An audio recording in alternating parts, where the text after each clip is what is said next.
Muito bem, marujos, no diário de bordo do episódio de hoje recebemos Alexandre Mori, que veio direto da Portocel, Espírito Santo, para falar pra gente sobre as novidades, inovações incríveis que eu fiquei de boca aberta. Vocês acham que eles movimentam só celulose? Você vai ter que assistir esse episódio para saber muitas novidades, muitas tendências, inclusive implantar uma polêmica aqui sobre a muqueca. Então, por favor, assista até o final, porque é um episódio cheio de emoções, inclusive com partes felizes e tristes de alguns acontecimentos que vale a pena você ver. Fala, querido Marujo, dando início aos trabalhos, seja muito bem-vindo a bordo de mais um episódio do seu querido Portcast, o podcast do canal Tecnologia Portuária, que agora tem vida própria num canal só pra ele. Você já tá nos seguindo lá? Então, ó, aproveita. Ah, não, aqui? O seu. Aqui, né? Lá, aqui, enfim. Estamos online, ou seja, em qualquer lugar do mundo você pode nos acessar. Podcast oficial no YouTube e @Tecnologia Portuária também. Muito obrigado pela sua audiência. Inclusive, feliz ano novo, né, minha gente? Feliz 2025, primeiro episódio oficialmente na semana, né, de 2025. Seja muito bem-vindo a bordo. Quero te agradecer e também quero agradecer os nossos queridos patrocinadores. T2S aqui representada. Tenho 2 representantes hoje de peso. Ricardo Pouco, muito obrigado pela sua presença. Eu que agradeço, sempre um prazer. E Marlon Alves. Sempre um prazer estar por aqui. Bem-vindos a bordo. Você já conhece, né? T2S, software para o setor portuário. Conte com eles. Automação, monitoramento e várias soluções, inclusive com IA. Temos também Data Recintos, quero agradecer a galera do Data Recintos, que é um novo produto lançado no mercado para ajudar os terminais alfandegados a transmitirem as suas informações para a Receita Federal de forma confiável e ágil. E também a nossa querida LogComex, inteligência de dados para comércio exterior. Você precisa de estratégia de mercado, conte com a galera do LogComex, que eles têm vários produtos, inclusive LogOS, que conta com IA embarcada, que é sensacional, ok? Bom, apresentar os nossos queridos patrocinadores, agradecendo já a você que nos segue, quero agradecer a presença do Alexandre Mori. Mori, né? Mori. Muito obrigada, gerente-geral da Portocel, veio diretamente do Espírito Santo para falar com a gente. Bem-vindo a bordo. Obrigado pelo carinho, Ricardo, Marlon. Satisfação estar aqui, poder falar um pouquinho do setor que tanto amo e da minha querida Portocel. Mesmo, né? Porque já são quase 20 anos de Portocel, é isso? Exato. Mas a gente deu uma stalkeada ali, né, Com Marlon? A gente certeza. descobriu que você, na verdade, começou pelo Ogmo, mas antes de começar pelo Ogmo, eu queria saber um pouquinho da tua jornada. O primeiro trabalho foi no Ogmo, ou quais foram os teus trabalhos anteriores? Como você foi cair na área do Porto? Tua formação não é muito do Porto, é? Não. Conta um pouquinho da tua jornada. Não é. Legal. E aí fiquem à vontade para poder endereçar uma pergunta no corte ali, que vocês queiram Pode que eu deixar. responda a qualquer tempo. Pode deixar. Bom, eu sou contador de formação e aí lá formado em 94, 95, e aí naquela oportunidade era natural você migrar para a contabilidade em si, processos de auditoria e governança, mas naquela época também tinha uma conexão interessante com auditoria, mercado financeiro, e foi aí que eu entrei no mercado de trabalho. Você formou no Espírito Santo mesmo? Na Universidade Federal do Espírito Você é Santo. capixaba da gente? Sou capixaba. Sou capixaba. E aí foi muito legal a condição, e eu acredito muito que isso tenha se refletido na minha formação profissional, porque eu entrei na Universidade Federal com 17 para 18 anos. E o curso de Ciências Contábeis era um curso noturno, Ricardo e Marlon.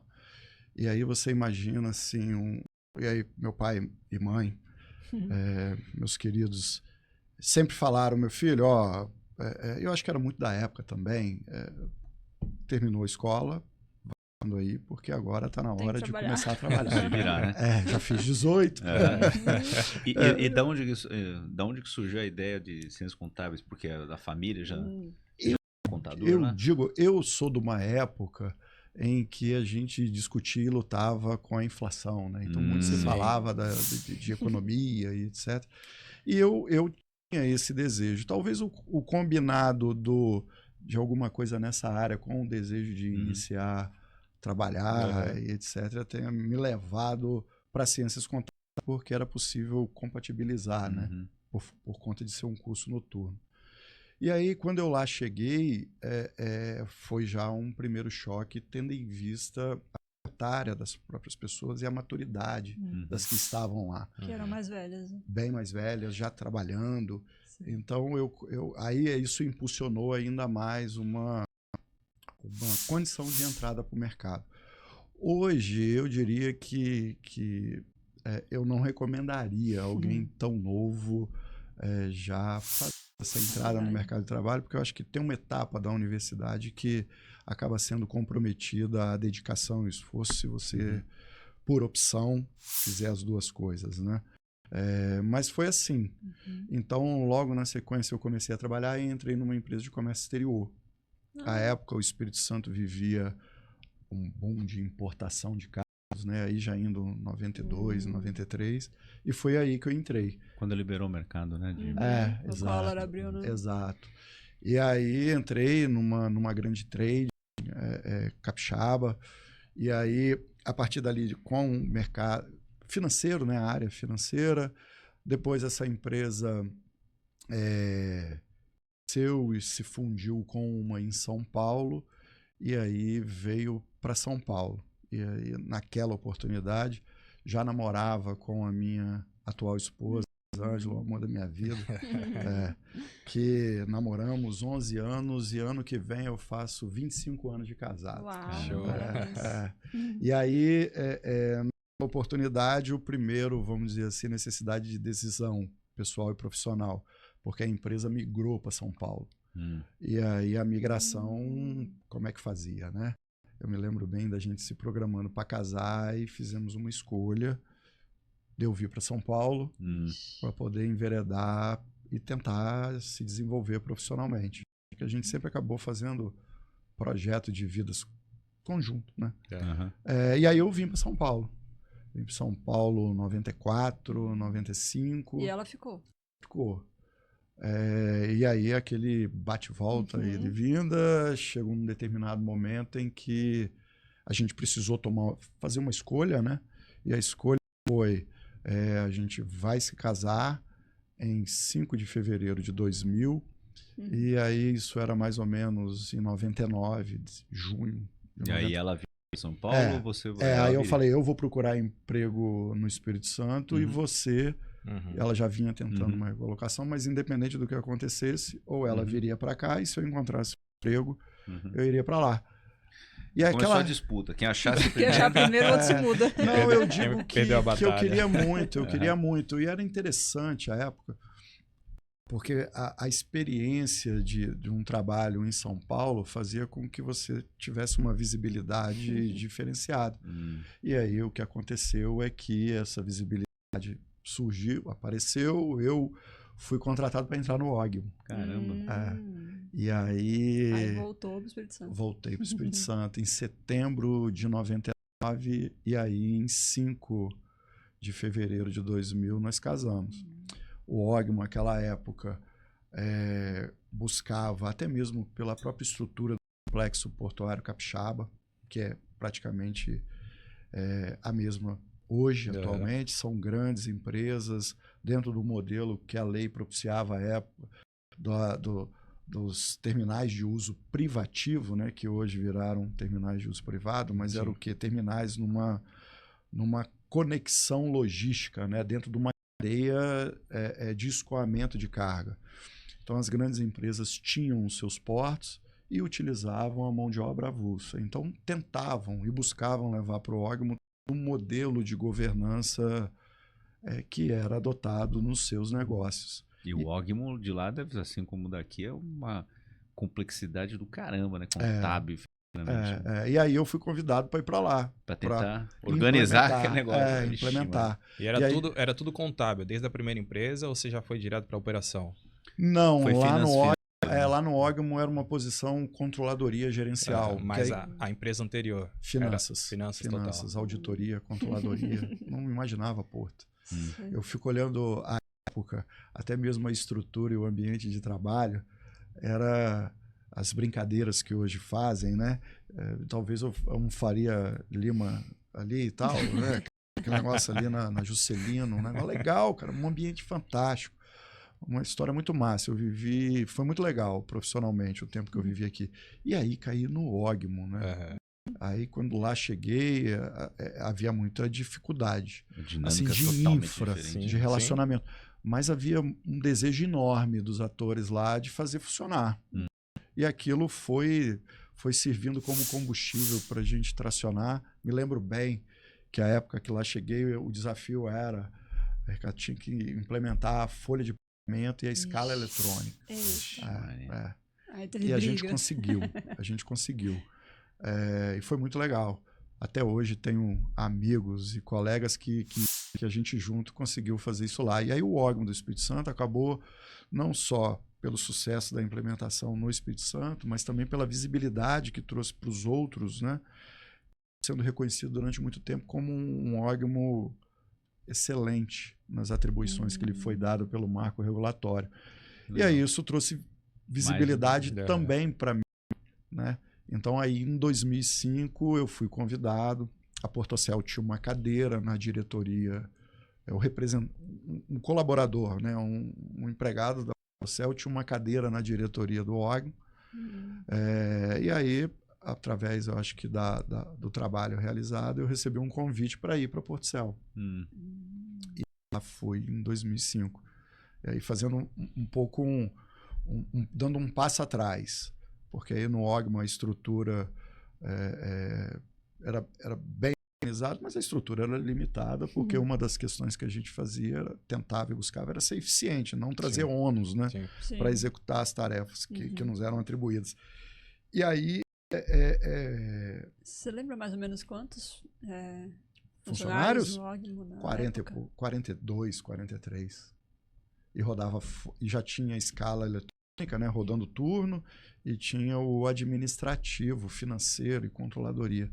Então ficou bem estruturado, tinha uma estrutura de automatização e informatização das coisas que faziam com que os processos fossem mais leves e mais eficientes, e um time extremamente comprometido. Então isso lá foi bem legal.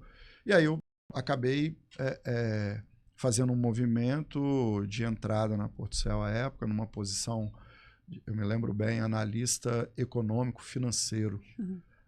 E aí eu atuava como um apoio às duas gerências que lá tinham à época.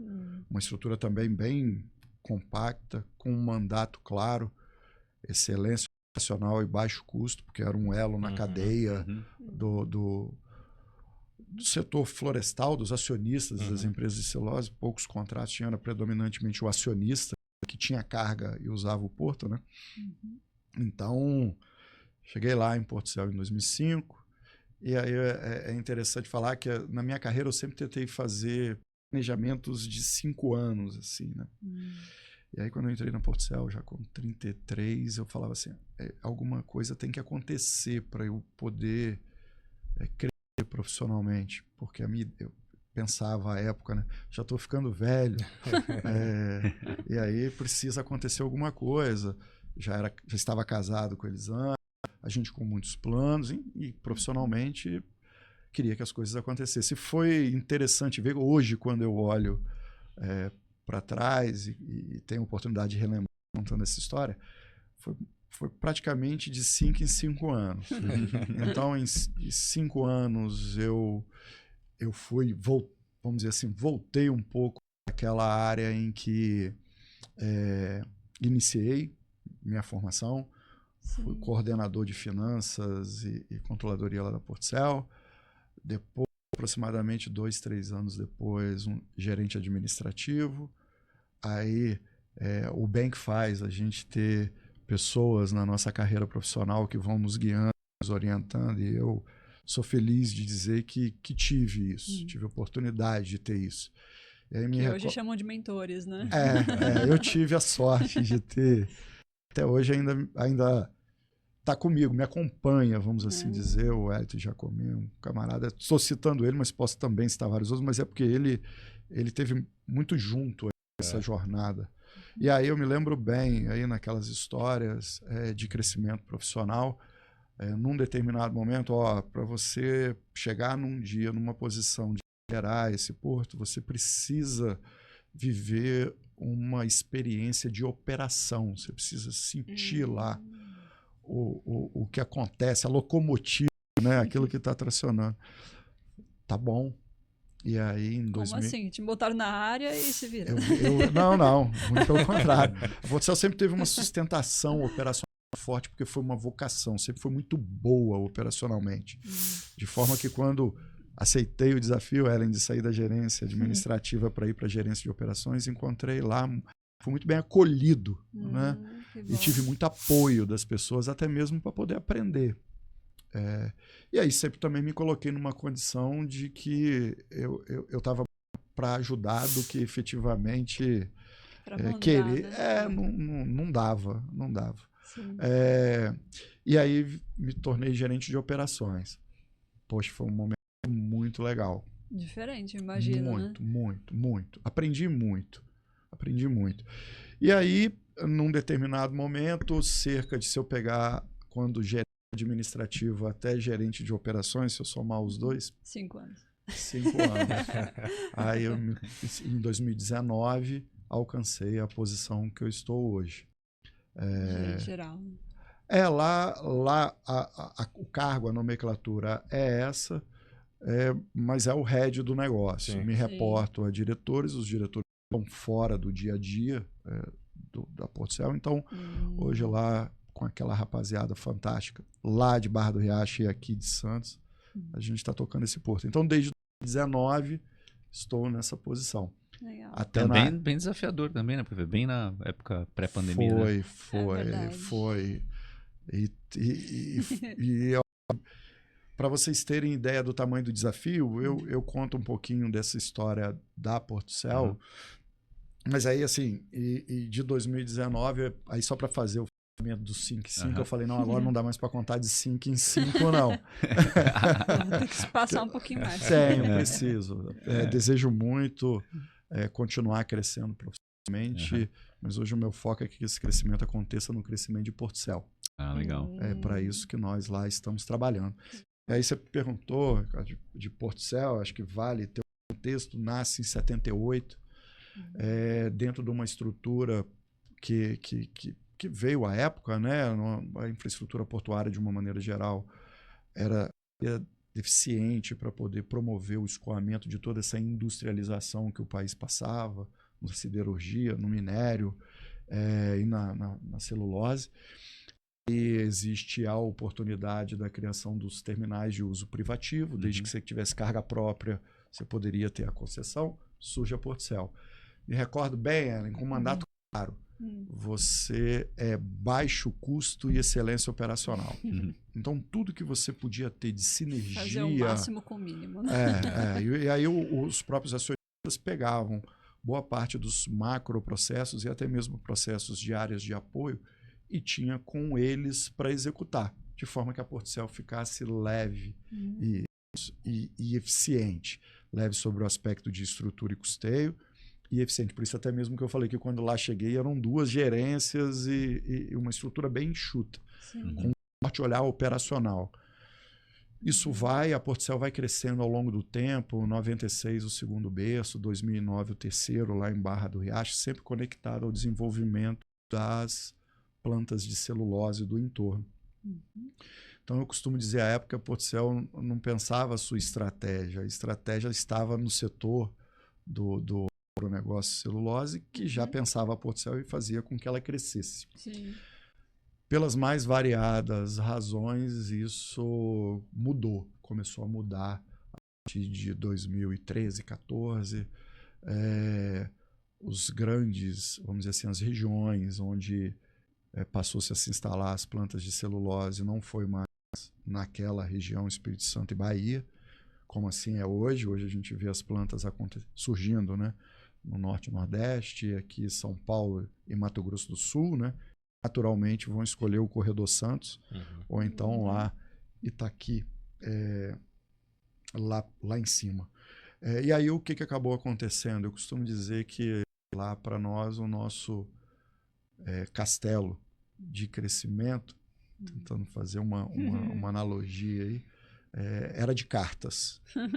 Deu um momentinho e de papel.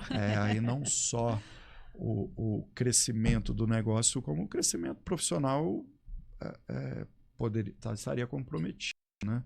porque havia uma capacidade instalada, porque o setor, e aí não era diferente, sempre se planejou muito. Então, quando se pensava num crescimento orgânico lá da superestrutura de berços e etc., você já pensava até mesmo numa condição para absorver uma potencial expansão de alguma unidade. Então, a Apple ficou lá com uma capacidade disponível, mas que, infelizmente, não teria carga no curto prazo. Para dar uma ordem de grandeza para eles, uma capacidade de contratos de escoamento na ordem de 6 milhões de toneladas. Isso, à época, era quase 60% da celulose exportada pelo Brasil ia para o Portocel. E com uma capacidade de até 7,5 milhões. E aí isso muda, a gente com a capacidade, eu me recordo bem o desespero. Porque chegou um determinado momento, e aí eu acho que resultado de muito trabalho e de um time que queria desafio, e um desafio conectado a uma proposta bem estruturada e planejada. Então a gente, me lembro que toda oportunidade que tinha da gente levar para o acionista, esse ativo é um ativo extremamente valioso, ele está muito bem posicionado, pode ser um bom negócio fazer a combinação e trocar o ou pelo e. Você não precisa ter só a excelência operacional e o seu baixo custo tendo só essa posição e não ter outras cargas aqui. Dá para garantir isso e ter o e. Até porque o e nessa história, a gente continua entregando a excelência e baixo custo e inviabiliza outros negócios. E aí, fazendo aquela conexão que você estava falando da pandemia, 2018 para 2019, a gente recebeu o green light para esse novo posicionamento da Portocel. E aí foi assim, fazendo uma analogia, Ellen, para vocês poderem talvez ter a sensação que a gente teve à época, era como se um adolescente saindo da casa do pai para morar fora. Era assim. Pô, agora nós vamos tocar o negócio, porque aí o acionista, de uma forma que para mim sábia, disse assim, não, tudo bem, mas essa estrutura aqui, ela precisa ser independente. Eu continuo, óbvio, a gente vai buscar sinergia naquilo que houver, mas vocês precisam absorver processos, macroprocessos e processos que são naturais de um negócio. E aí a gente precisou se desenvolver bastante, porque aí eu vou falar por mim também, e principalmente, né, eu fui moldado quando lá cheguei em 2005 naquela condição de baixo custo e excelência operacional. O olhar era no curto e curtíssimo, né? E aí agora não. Peraí, você precisa pensar estratégia, você precisa pensar a gestão de risco e crise, você precisa fazer ali relacionamento institucional, ter relacionamento com os stakeholders, você precisa olhar, enfim, para tudo isso aí que roda, gere um negócio. E aí em 2019 a gente organizou o time inteiro. Costumo dizer que eu tô curiosa, desculpa interromper, mas eu tô curiosa para saber qual é a frente. Agora não. Qual é? Qual é a frente? Porque era mais celulose, aí diversificou. E a outra? Aí viramos lá no Espírito Santo e falamos que a Portocel estava apta a discutir modelos e operações portuárias de qualquer outro produto. E aí a gente já nesse período operou Gusa, operou granitos, siderúrgico, veículos, peças offshore. E aí a operação também fica muito mais complicada, né? Muito mais complexa. E a gente via isso, que dentro de uma estrutura dinâmica, né? Que a gente pensou o Portocel, sabendo que as nossas decisões têm impacto no tempo e no espaço, a gente lá olhou e viu que dentro desse pensamento sistêmico e conectado, a complexidade do negócio aumenta consideravelmente e essa complexidade demandaria pessoas ainda mais comprometidas e mais qualificadas. E aí a gente atuou nessa frente. Então, assim, a gente até hoje utiliza o pensamento sistêmico como uma ferramenta de kickoff para análise de todo e qualquer dilema, desde solução de problema melhoria contínua, até mesmo para o pensamento estratégico que a gente está desenhando para Portocel. Que Começa legal. sempre assim. Uau. E aí fomos e organizamos a estrutura.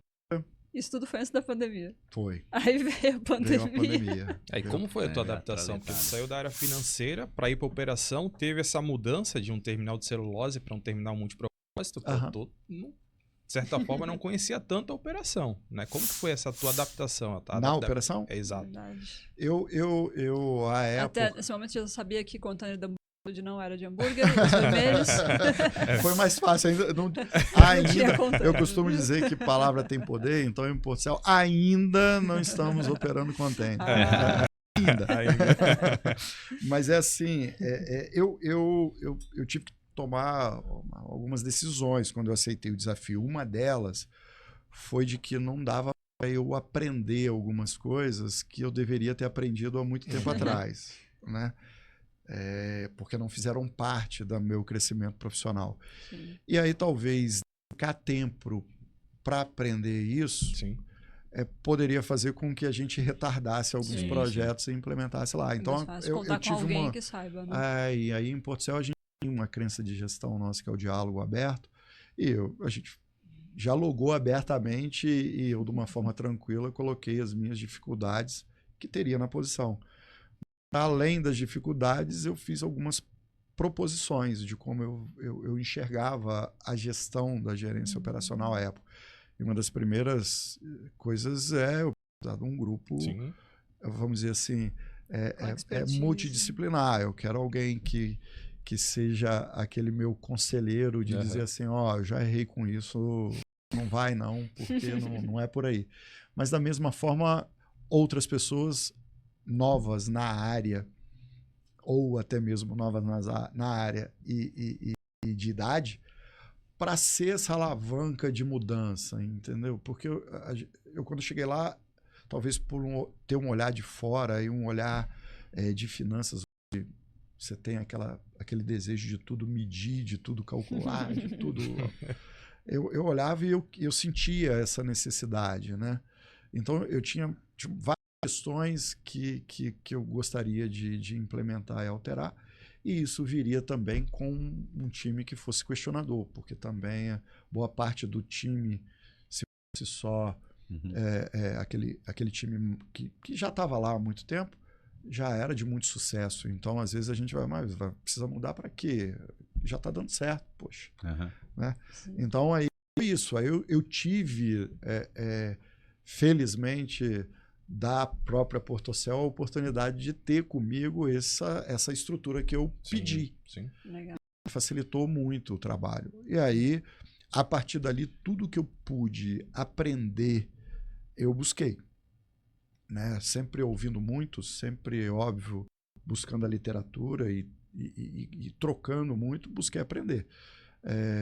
E aí, obviamente, isso é resultado de muito esforço, muito trabalho, porque querer o propósito de e não se dedicar e se esforçar, de nada vale. Também se dedicar e querer muito sem saber o que deseja é perda, né? Sim. Por isso até que lá no Portocel a gente tem lá uma frase que é nossa, e eu convido vocês para irem lá visitar o nosso terminal, tá? Aí sim. Dedicação carrega o mundo. E ela fala exatamente de que dedicação e propósito caminham junto, um complementa o outro. Então foi isso, me dediquei bastante, tive um time extremamente comprometido e o trabalho apareceu. O trabalho, inclusive, desse desenho estratégico que em 2019 a gente começou a implementar.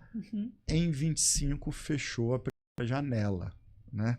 E aí, falando brevemente dessa jornada para vocês, 2019, time escalado para entrar em campo, fazer tudo que estava desenhado. Então combinamos com a pandemia. E aí chega a pandemia. Num setor extremamente conservador, falar de home office no setor portuário, pelo menos na realidade que eu vivia, era falar, não, que isso? Porto, você tem que estar aí. Não, a gente viu as dificuldades, especialmente das áreas de TI, né? Porque aqui ainda foi muito fácil, porque a gente já fazia horário flexível, a gente já tinha, por definição, todo mundo tinha notebook, já pensando em mobilidade, todo mundo tinha notebook, então foi fácil. Mas a gente viu nos terminais, o pessoal pegando o gabinete, o monitor e levando para casa. TI foi uma loucura, né? Foi. E aí eu me lembro bem, 17 de março. Vou dizer assim, eu acho que é legal combinar isso enquanto uma estratégia de condução de negócio. A gente lá, a nossa estratégia, até hoje, pelo menos até esse presente momento, ela, se você imaginar, ela é uma estrutura de uma casa, as colunas dessa estratégia são sustentadas pelo nosso planejamento estratégico, é uma coluna. Uma outra coluna, gestão de risco e crise, né? E uma outra coluna, incertezas e dilemas. Então, nessas duas que eu citei, a gente tá olhando a estrutura da casa e é como a incertezas e dilemas, é como se fosse olhando a inteligência competitiva, olhando em grandes blocos e clusters, olhando o que pode impactar a estratégia para fora. Depois até eu falo para vocês um pouquinho o que essa estratégia está capturando para o futuro.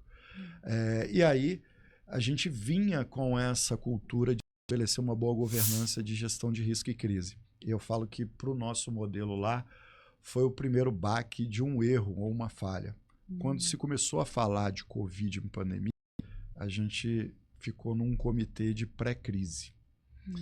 E as conclusões que lá chegamos era de que ela demoraria a chegar, isso aproximadamente novembro, dezembro, demoraria a chegar, e se chegasse, não chegaria da forma como chegou. Erramos. Porque aí, como pautado, quase todo mundo. Pautado nessa condição... Estava muito otimista, né? Pautado nessa condição, a gente montou se preparou, mas a condição foi completamente diferente dessa e muito pior.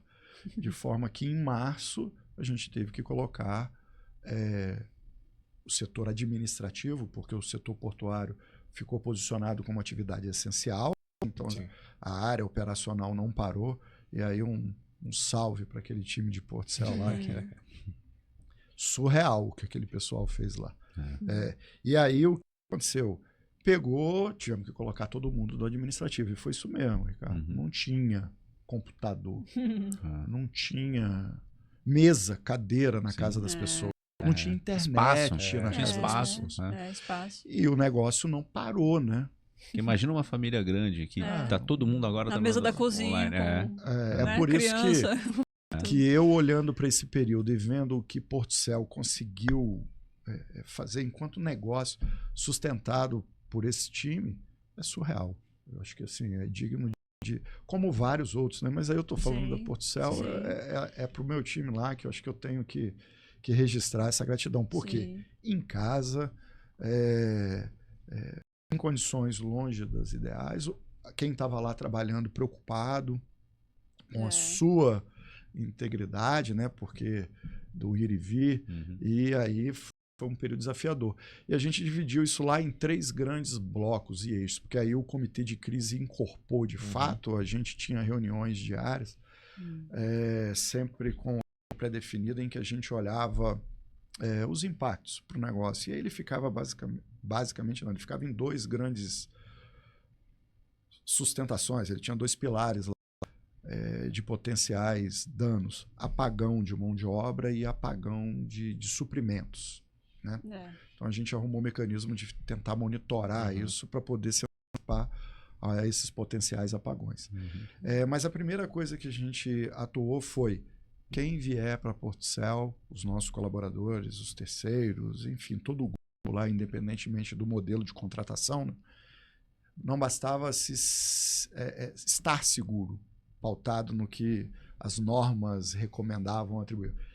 Deveria se sentir seguro. E aí a gente tomou uma série de iniciativas não só da infraestrutura, mas do acolhimento e tal. Então, eu diria que as outras questões, elas eram importantes, mas o nosso foco era esse. E a gente conseguiu isso, né? Então, a gente percebia de estar muito próximo, de estar com a escuta ativa. Então, percebemos que as pessoas que estavam lá estavam se sentindo seguras e bem, com a cabeça legal para isso. Uhum. A outra etapa foi o negócio precisa agora estar sadio. Né? Então a gente vinha de um posicionamento de abertura de negócio. Tá bom, mas e agora? Estamos todos, né? A gente estava falando aqui, a gente estava no mesmo mar, mas não estávamos todos. No mesmo barco. Não é. No início até se falava, né? Estamos todos no mesmo. Mas depois a gente percebeu que não era isso. A gente não estava boiando nem de um caiaque, mas não estávamos, enquanto negócio, num transatlântico. Mas aí, na hora que a gente olhou para aquilo tudo, a gente viu uma oportunidade de mais um reposicionamento na região. Avançar ainda mais em alguma estratégia, porque a gente via que outros operadores portuários, outros terminais, estavam sofrendo com alguma dificuldade que nós lá não. Então, reposicionamos o nosso negócio. Depois de feito essas duas etapas, a gente viu que a gente tinha que promover algum tipo de impacto na região. E aí a gente passou para fora do muro de um processo de aproximação junto à prefeitura lá, de escutá-los num grupo pequeno. Eu fico feliz de ver que a gente conseguiu conectar tanta gente ali de empresários, de outros da sociedade. A gente fez alguns programas muito legais na região. Legal. Conseguimos fabricar um respirador. Então, essa é a história lá que você contou no painel de inovação, não foi? Foi. A gente participou do painel de inovação organizado pela TV Tribuna, foi lá na fábrica da Hyundai, né? E aí o Alexandre contou um case de inovação de verdade mesmo, com depósito de patente e tudo mais. Esse foi o spreader. Verdade, foi do spreader. Mas você comentou alguma coisa do respirador para ajudar? Comentei, porque a junção de várias pessoas no momento de crise, eu acho que naquela época a gente estava muito sensibilizado para um trabalho conjunto, né? Sim. Conseguimos fabricar um respirador. Não conseguimos homologar no tempo necessário para ser utilizado na Anvisa. Mas aí a gente não parou. Legal contar essa história da inovação. Né, porque a gente fala, é um porto, o que tem a ver com fabricar um respirador? E aí eu costumo dizer que várias questões foram dando pequenos sinais de que a gente deveria ter um olhar para a inovação. Eu chego nele agora, que assim, aí fechando esse arco aqui da pandemia, teve um monte de Aracruz, que foi um case semelhante ao de Wuhan, que era elevado o nível de testagem, call center ligando e uma assistência para quem em casa, né? A prefeitura atuando. Foi muito legal. Eu acho que a região lá, de uma forma geral, saiu ainda mais unida. E aí a gente continuou trabalhando. Então, se eu olho a jornada de Portcel, aí fazendo um fechamento aqui até 25, 24, a gente tinha lá no nosso auditório uma timeline em que vinha desde a nossa época da Constituição, do início das nossas operações. Hoje, quando eu olho, o ano de 23 ele teria que estar marcado lá, nessa timeline. Mas ele estaria marcado não só enquanto os resultados individuais que trouxeram, mas pelo que eles representaram, que foi de fato a virada do negócio, a Portocel de um centro de custo para um centro de resultado. Porque até aquela época, todos os grandes marcos eram marcos conectados à infraestrutura e excelência operacional, que traziam aquele mandato. O ano de 23, a gente teve o melhor resultado da nossa história, econômico e operacional. A gente teve o melhor resultado em segurança dos últimos 12 anos. A gente teve o selo, GPTW, do Great Place to Work, também nessa época. A gente, e aí eu vou botar na mesma base, para a gente também poder falar de inovação, cara, que assim, a gente abriu nossa primeira filial aqui em Santos em 23, né? Depois de 46 anos, saímos de Barra do Riacho e fomos reconhecidos em nível nacional por iniciativas de inovação e sustentabilidade. Então, a gente foi premiado pela ATP, que é a Associação de Terminais Privados, pelo Spreader Automático, e também por um prêmio de sustentabilidade realizado na comunidade próximo nosso lá, que é um trabalho de engajamento e geração de renda. Então, assim, quando eu olho para o ano de 23, eu falo assim, caramba, é um ano para a gente se orgulhar enquanto negócio. Sim. Eu acredito que o time lá tá muito orgulhoso. E aí, já dando um spoiler, 24 tá aí com possibilidade de ser ainda mais brilhante, mais feliz. 2025 vai ser mais promissor ainda. Tomara, para isso que nós estamos trabalhando. Show. Bom, a gente adora inovação e tecnologia, então conta aí, que spreader é esse? Que tem de diferente? Eu vou dizer até eu vou dizer até a cena. E eu acredito muito. O setor portuário eu sempre vi como extremamente conservador. Tentando fazer uma conexão de como é que a gente está pensando em inovação, todas as vezes em que eu tenho oportunidade de falar sobre o tema, eu começo, quando tenho oportunidade, fazendo cada apresentação, Marlon, além do lançamento do iPhone, né? Aquele lá, aquele marco do Steve Jobs, e aquilo marca muito, que é assim, é um telefone, é um tocador de música e é um sistema de acesso à internet, né? Aí ficava naquilo, é isso, é aquilo, é isso, é isso. E depois ele juntou tudo. É assim que eu vejo a inovação no Porto. É assim que eu vejo o Porto do futuro. Você fala daquela apresentação dele, icônica lá de 2007, que ele junta tudo, vira um iPhone. Sim. Aí eu fico olhando para o Porto, eu fico vendo que de uma forma única não vai haver disrupção. O Porto vai ser um cluster de várias questões de inovação. Eu falo um pouquinho também disso nessa apresentação. Aparece o spreader automático. E o que foi o spreader automático? Eu estava gerando operações à época. Só para vocês entenderem, na minha cabeça, a inovação disruptiva pode acontecer, vai acontecer em algumas situações, mas eu acabo vendo ela numa questão de melhoria contínua ou solução de problemas. Né? Que, de repente, você sair fora da caixa para tentar ou dar um salto ou resolver alguma coisa que está trazendo um problema. O spreader começa assim. Eu me lembro, eu gerente de operações, a gente quase teve um acidente grave, porque nessa operação havia a necessidade de um profissional estar numa determinada posição, ele quase caiu e se ele caísse, poderia, estava a 2 metros de altura, ele poderia... E eu lembro de falar com um time mais sênior que eu tinha à época e falei assim, não é possível que o homem já chegou à Lua e nós não conseguimos pegar esses arames de forma automática. Aí o pessoal falou, mas de repente dá. Mais aqui, mais ali. A gente fez 9 desenhos da nossa ideia, assim, de como a gente, com a vivência operacional, imaginava que fosse possível. Olhando para o equipamento manual, semi-manual, como era a época. Porque ele fazia o engate manual em terra e o desengate. Tinha um ali para mostrar, mas não. Não. Eu mando para vocês depois um vídeo aqui, é bem legal. Dele, como é que ele funciona. E aí, o que acabou acontecendo? A gente viu, obviamente, que não éramos engenheiros para dali para uma aquisição, fomos atrás de parceiros para isso, parceiro da região, que era alguém que trabalhava com isso, trabalha com isso até hoje. Avançamos um pouco. Depois disso, vimos que batemos no teto enquanto desenho de engenharia, materiais, etc. Contratamos uma empresa. O resultado disso é que 4 anos depois, a gente estava com o equipamento pronto, patenteado, que já fez os testes de desembarque, inclusive na Bélgica. E está aí hoje podendo ser uma solução aí para eficiência, segurança e produtividade para o setor de celulose. Estou muito feliz. Porque aí elimina a necessidade de ter um profissional naquela posição.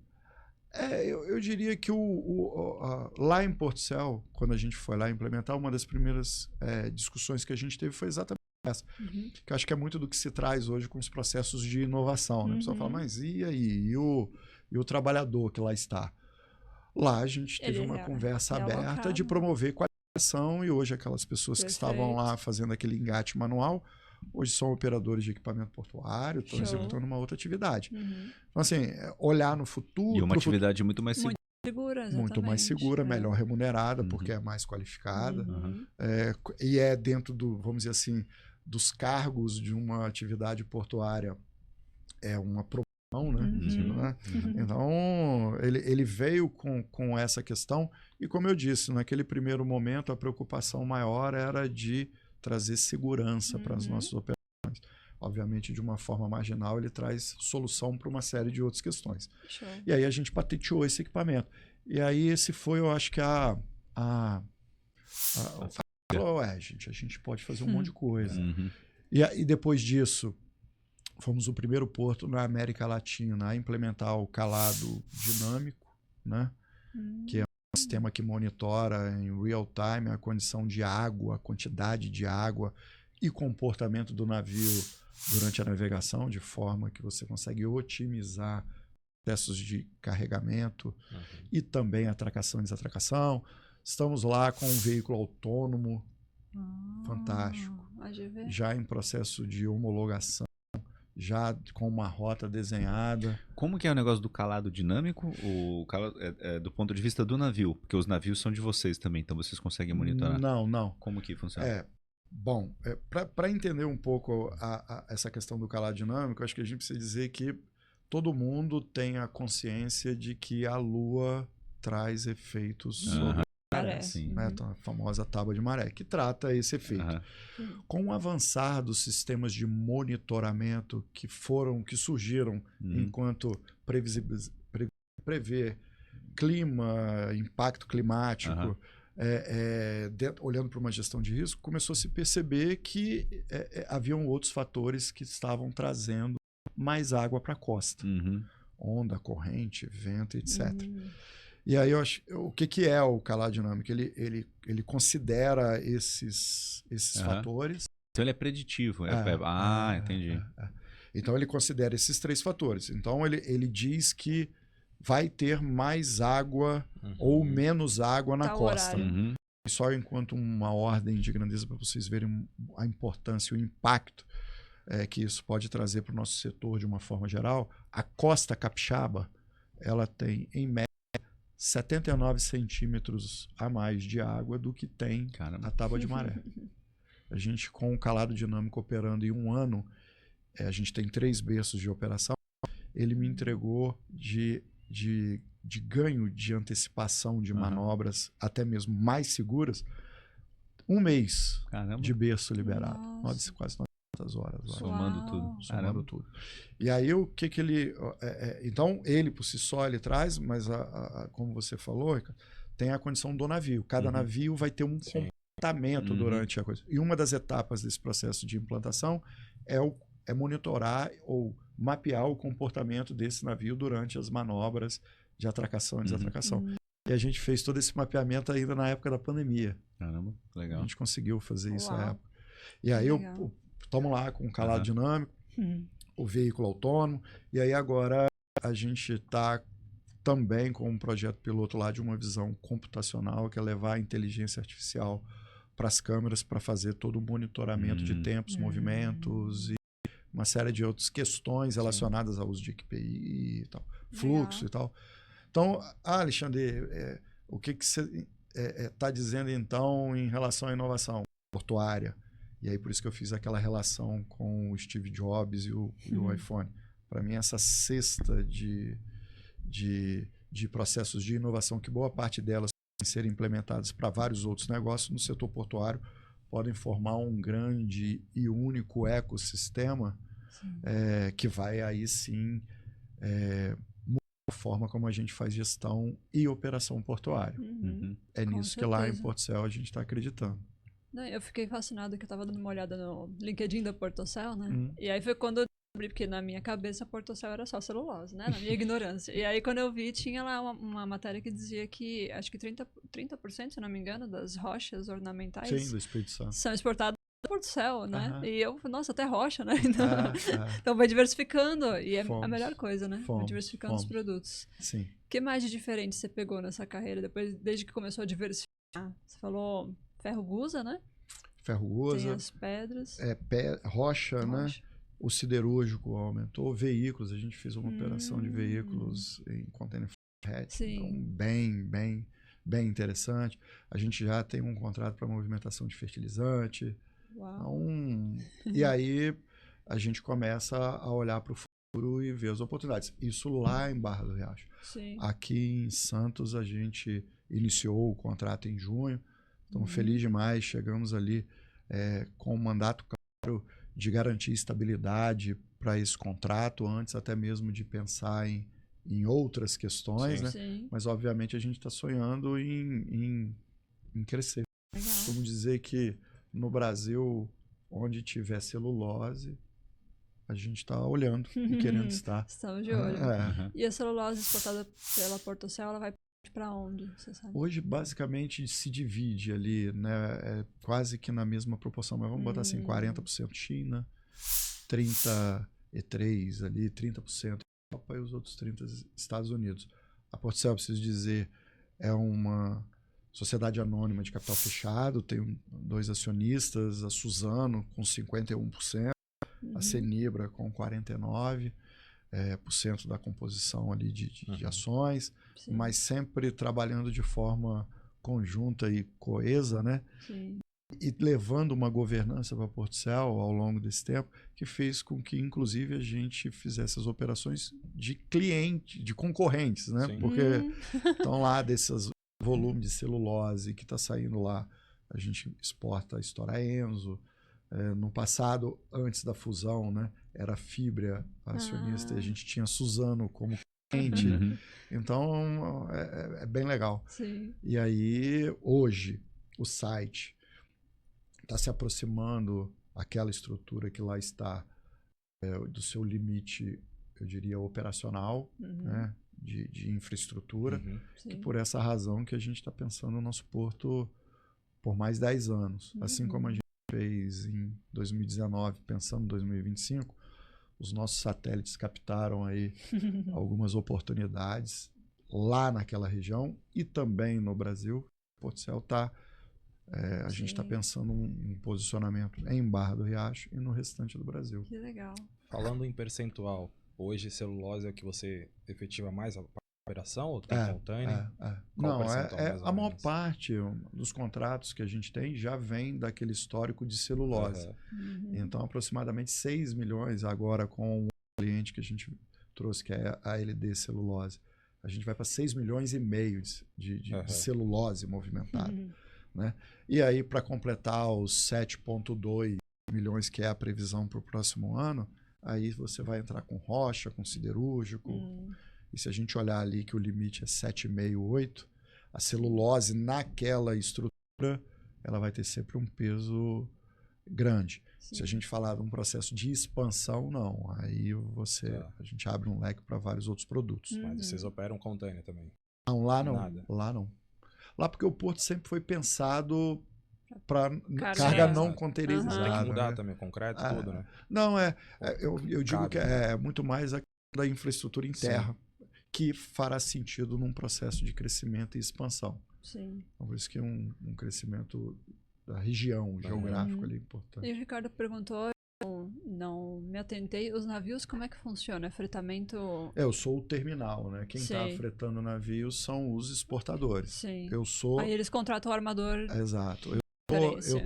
O que a gente tem é a parceria para atender bem um cliente comum, né? Nós, enquanto terminal, ele enquanto transportador. Esse é o conceito que a gente sempre teve lá. Sim. Eu trabalhei com um bom tempo, né? Com despacho aduaneiro, tinha um cliente que trazia heat stackers, escavadeiras, material CKD e tal. E ele, numa determinada época, sempre trazia por... De repente ele começou a trazer pelo Espírito Santo, porque ele tinha um benefício lá. Sim. E aí a gente pegou um parceiro, né? Porque a gente não tinha escritório lá, e esse representante falou algumas coisas pra gente, mas esqueceu de falar um detalhe que era muito importante aqui do Porto de Santos, que não era assim lá. Porque aqui o navio chegou e a carga vai descarregar. Se você negociou armazenagem com o terminal, ou se você vai levar para o terminal, é problema seu, mas a carga vai descarregar. Agora, lá no Espírito Santo, naquela época, não sei como é que tá hoje, né? Não era assim. Então, tipo, se você não contratou o operador portuário antes, tua carga não vai descarregar. E aí chegou um dia que a moça me ligou, tipo, um dia antes, desesperada. Ellen, você contratou qual operador portuário? Eu falei, como assim? Eu? Como assim? E aí até a gente correu atrás de qual operador portuário, ver se ele pode atender, porque foi um dia antes e tal. Foi um desespero total. E eu falei, gente, então tinha que ser feito antes, né? Claro que negociar armazenagem é uma coisa, mas você ter que né? Geralmente está embutido o serviço, né? Você fechei com aquele armazém, já estava fechado com o armazém. Eu imaginei que ele fosse já fazer o push, né, da carga. Não, você tinha que contratar separado. É porque possivelmente você deve ter feito essa operação no porto, dentro da área de porto organizado, no porto público. E aí, que tem 2 margens também, né? E aí o que eu digo? Codesa, se for, era a antiga autoridade portuária, porque no Espírito Santo agora a gente tem a primeira autoridade. A primeira a gente privada, teve aqui né? com... Se fosse em Portcel, se você tivesse feito essa cotação... Olha aí, tá vendo? Não conhecia ele ainda. Tava resolvido, né? Porque lá o terminal é o operador. Eu lá sou o terminal e sou o operador portuário. Sim. Possivelmente essa operação foi contratada no terminal e aí contratou o terminal, mas não contratou o operador e aí... Mas mesmo como TUP, você tem relação com a autoridade portuária, né? Tenho, porque a gente compartilha o mesmo canal e a mesma bacia. E sentiram alguma diferença com a privatização? Porque já tem um tempo, deu um ano já? 2 anos. Foi o segundo ano, né? Segundo ano. Qual que é a percepção da privatização? Trouxe avanços? Eu vou dizer, vou te responder, Ricardo, falando qual foi o posicionamento que adotei à época, quando das discussões. Eu dizia que, enquanto um TUP, representante da Associação de Terminais Privados, para mim havia a necessidade de se alterar aquela configuração que se existia anteriormente. Então a gente era favorável à mudança. E um processo de privatização. Chegamos até a defender que fosse plenamente privatizado, inclusive Barra do Riacho.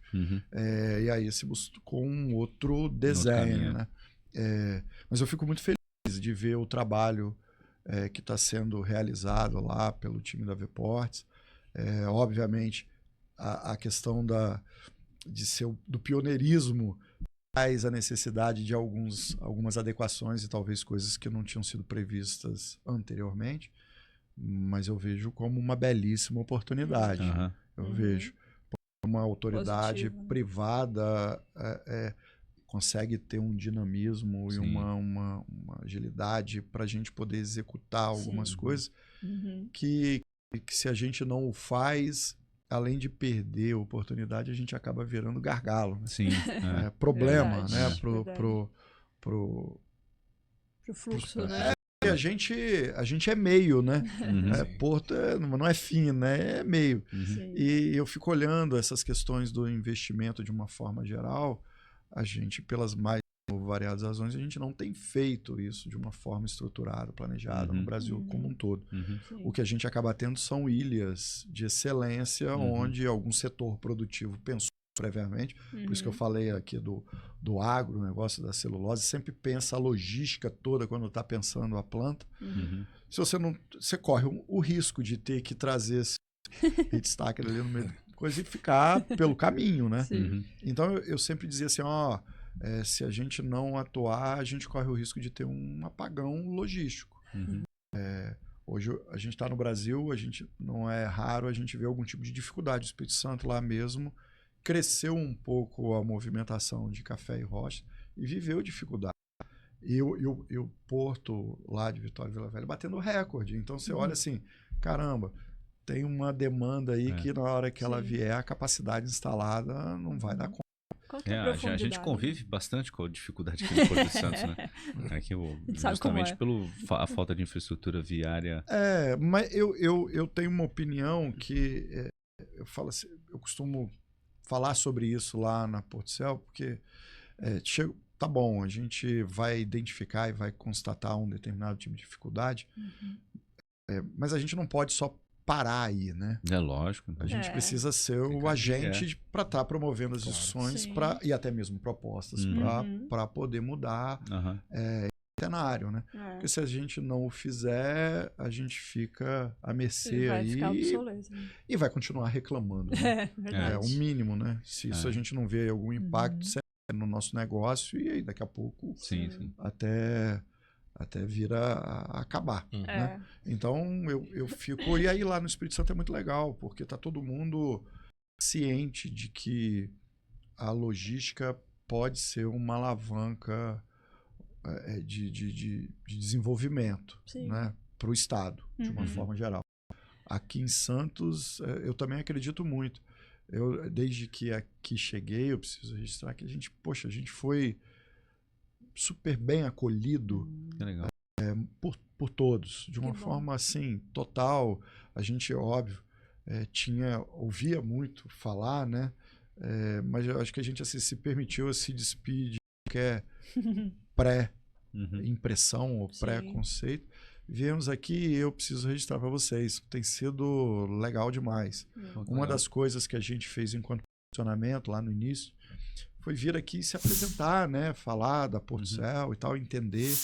E a gente procurou fazer isso com todos os stakeholders que a gente identificou. E caramba, não teve um que não ficou só na conversa, sabe? Quando você, além de conversar, você percebe que é bem recebido, é acolhido. E não está sendo diferente aqui. Então já deixa aqui. Valeu demais. Muito obrigado.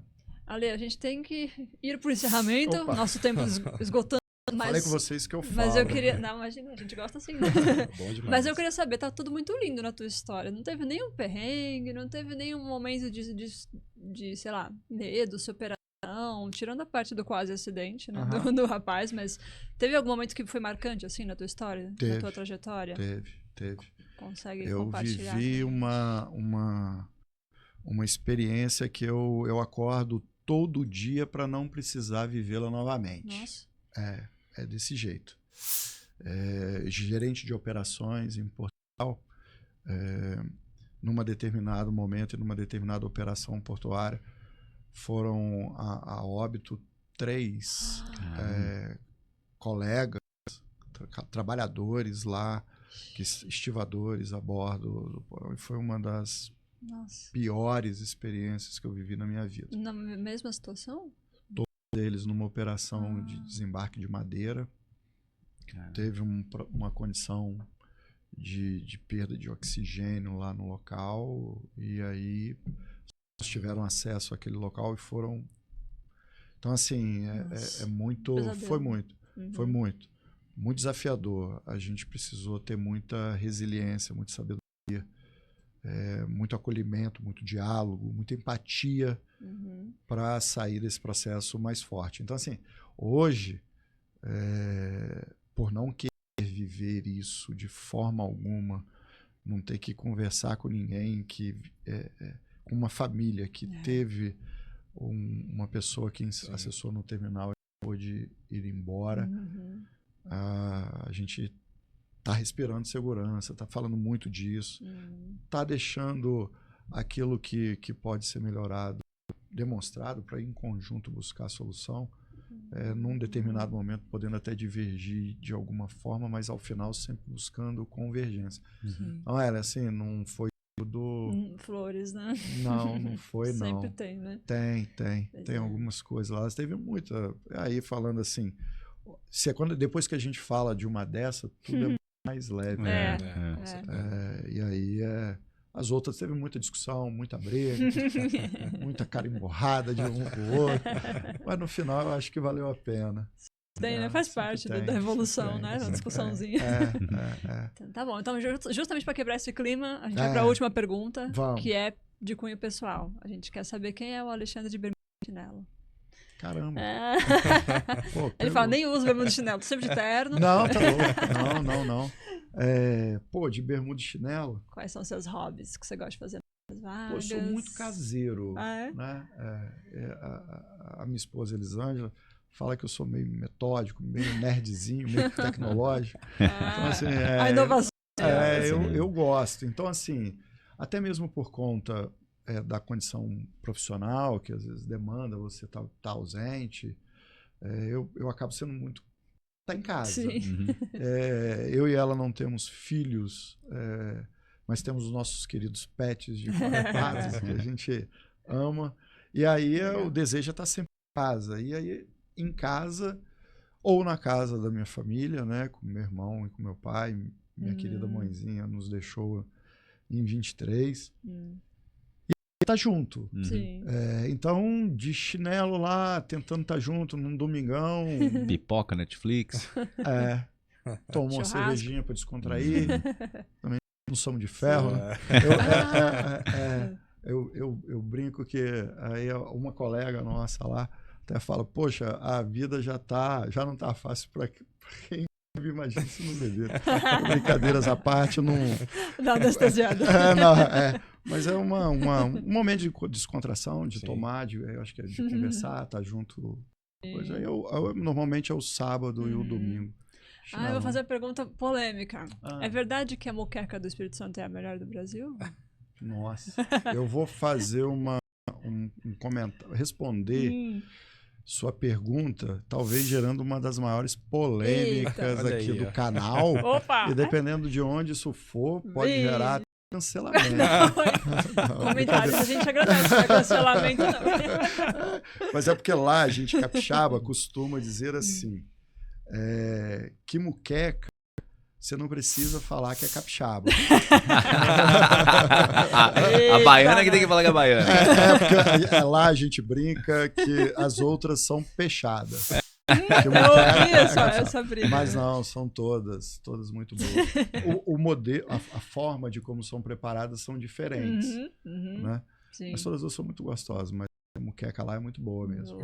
Talvez por ter sido provado traz aquela questão da nostalgia, né, do sabor, da questão afetiva, então eu gosto mais da capixaba. Claro que vai ser sua, né? Eu provei lá, eu gostei muito também. Eu não sou muito fã, assim, mas onde eu vou, eu experimento, né?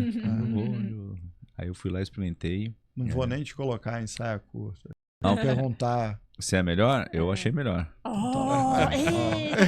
Mas eu não sou eu não sou um adorador de frutos culinária. do mar. Não, de culinária sim, mas eu prefiro mais carne. Não sou muito fã de frutos do mar, não, mas achei melhor. Tem restaurante vegetariano lá? Eu quero experimentar a moqueca de banana da terra. Quando você for visitar lá o nosso terminal, está convidada não só lá, como aqui na nossa filial aqui no T32 também, né? Ali onde a gente é operador portuário, né? O terminal é arrendado para Suzano. Inclusive, você falou T32, eu lembrei que a gente foi acompanhar a chegada do navio que trouxe os portões de outro terminal aqui, e a gente passou no primeira viagem, primeiro navio que foi inaugurado recentemente no T32. Falei isso no vídeo, depois vocês conferem lá. Legal. Eu acredito muito que ali vai se transformar num grande cluster de celulose. Sim. É um modelo como a Portcel está lá. Então, acho que assim, é um terminal arrendado para Suzano, a gente está lá atuando enquanto operador portuário. Então, um convite para visitar ali. E também indo lá, você vai provar a moqueca capixaba, com certeza. Você vai provar a de banana e você vai provar um outro prato lá da região de Aracruz, que é feito especificamente de um jeito diferente lá, que é um bobó de camarão muito bom. Olha! Muito bom. Aí eu pesco os camarão. Isso aí. Os camarão. Ale, muito obrigada. Foi um excelente papo. Vocês gostaram? Muito bom. Muito obrigada. Se você gostou também, não esqueça de deixar o seu like e comentar aqui se você concorda com a polêmica da moqueca ou não. Certo? Obrigada, Marujos. Até o próximo vídeo.